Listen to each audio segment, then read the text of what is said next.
নমস্কার সকলকে। আজকের থালিটা দেখলে তো কি রান্না করেছি আর কিভাবে রান্না করেছি সেটাই দেখাবো। দেখো, প্রথমে রাজমা সারা রাত ভিজিয়ে রেখে সকালবেলায় পরিষ্কার করে ধুয়ে প্রেসার কুকারে জল দিয়েছিলাম, লবণ, হলুদ আর একটা বড় এলাচি দিয়ে 4টে সিটি দিয়েছিলাম।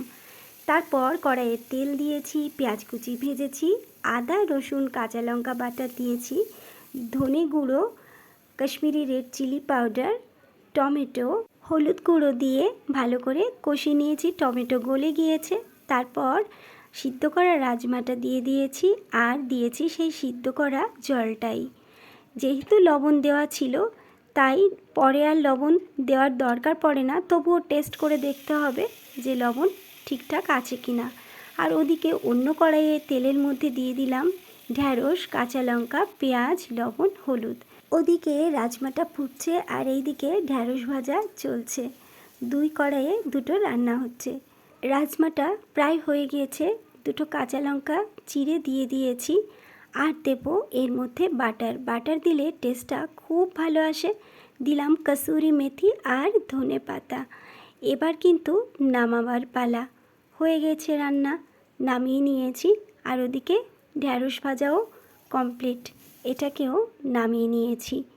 এদিকে 3টে ডিম, পেঁয়াজ কুচি, কাঁচা লঙ্কা কুচি, লবণ হলুদ দিয়ে ভালো করে ফেটিয়ে নিলাম। কি করব বলো তো?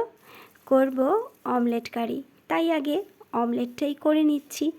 এই অমলেট কারিতে অমলেট ভাজতে গিয়ে কিন্তু বেশ খানিকটা তেল লাগে, তাই চাইলে টিফিন বাটিতে বয়েল করেও কিন্তু এটা করা যেতে পারে। এটা করতে করতেই আমার মনে হলো সত্যি এতে কিন্তু একটা তরকারিতে আমি যেটুকু তেল দিই 3টে তরকারির সমান আজকে অমলেট কারিতে তেল লেগে গিয়েছে। তেলটা সবসময় কম খাওয়ারই চেষ্টা করি, কিন্তু আজকে যেহেতু একটু বেশি দিতে হয়েছে তাই মনটা বড় খুঁতখুত করছিল রান্না করার সময়। এবার দেখো অমলেট ভাজা হয়ে গিয়েছে, আবার তেল দিয়েছি আর লবণ হলুদ দিয়ে আলুগুলোকে একটু ভাজা ভাজা করে নিচ্ছি। আর এরই মধ্যে দিয়ে দিলাম কুচনো পেঁয়াজ এবং আদা রসুন টমেটো কাঁচা লঙ্কা এবং ধনে গুঁড়ো একসাথেই কিন্তু পেস্ট করে নিয়েছিলাম, সেটাই দিয়ে দিয়েছি। দিলাম হলুদ এবং লবণ। রঙের জন্য দিয়েছি সামান্য পরিমাণে কাশ্মীরি রেড চিলি পাউডার। একটু ঢেকে দিচ্ছি আঁচ কমিয়ে। দেখো, পোড়া লাগার আগেই কিন্তু নাড়াচাড়া করে দিয়ে দিয়েছি জল, আর জলটা ফুটে উঠেছে।